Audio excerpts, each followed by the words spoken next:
جاپانی پاکستانیوں کی عزت کیوں کرتے ہیں؟ جاپانی دنیا میں سب سے زیادہ عزت پاکستانیوں کی کرتے ہیں۔ بزنس کمیونٹی بھی وہاں پاکستانی تاجروں کو خاص اہمیت دی جاتی ہے۔ پاکستانی تاجر سب سے استعمال شدہ گاڑیاں جاپان سے خریدتے ہیں اور ان کی بہت بہترین ساکھ ہے۔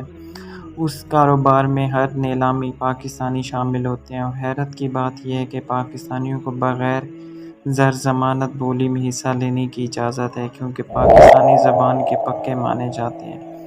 جب جاپان میں سونامی آیا تھا تو دنیا کا ہر ترقی یافتہ اور غیر ترقی یافتہ ممالک نے اپنے شہریوں کو واپس بلا لیا تھا، حالانکہ یہاں تک کہ بنگلہ دیش نے بھی جہاز بھیجے اور اپنے شہریوں کو لے گئے، لیکن آفت کی اس گھڑی میں پاکستانی وہ واحد قوم تھی جو تومیہ کے برف پوش علاقوں اور ٹوکیو کی گنجان آباد بستیوں سے دیوانہ سامان خورنوش لے کر سونامی کے علاقوں میں جا پہنچے۔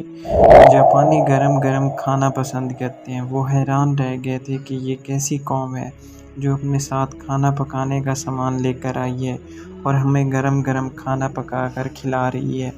وہ علاقے جہاں ان کا ایٹمی ری ایکٹر تباہ ہوا تھا، وہاں جاپانی بھی تابکاری کے ڈر سے وہاں نہیں جاتے تھے۔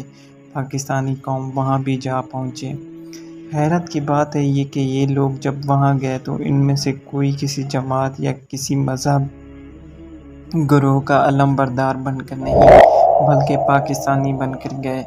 جاپان کے وزارت عظمیٰ کے امیدوار پاکستانیوں کے کیمپوں میں جا کر تصویریں بناتے ہیں کیونکہ NH کے نشان پاکستانیوں سونامی کے سلسلے میں امدادی کارروائیوں پر ڈاکومنٹری بنائی تھی۔ جس رات یہ ڈاکومنٹری چلی، پاکستان بتاتے ہیں کہ اگلے روز ان کے جاپانی دوست اور ساتھ کام کرنے والے انہیں دیکھتے ہی جھک جاتے تھے اور آنکھوں میں آنسو بھر لاتے، صرف اتنا کہتے کہ یہ قوم آپ کا شکریہ کیسے ادا کرے گی۔ ملعون سلمان رشدی کی گستاخانہ کتاب کا ترجمہ جاپان کے ایک پروفیسر نے کیا تو اس کی تقریب رونمائی میں چند پاکستانی گئے اور کہا، اس کتاب سے ہمارے پوری امت مسلمہ کے دل دکھے ہیں۔ تو پولیس نے نہ صرف اس تقریب کو روکا بلکہ جاپان کے تمام بک اسٹالوں سے وہ کتاب اٹھائی گئی۔ آج بھی وہ پاکستانیوں یہ سوال ضرور پوچھتے ہیں کہ آپ لوگوں کو وہ کتاب کہیں نظر تو نہیں آئی؟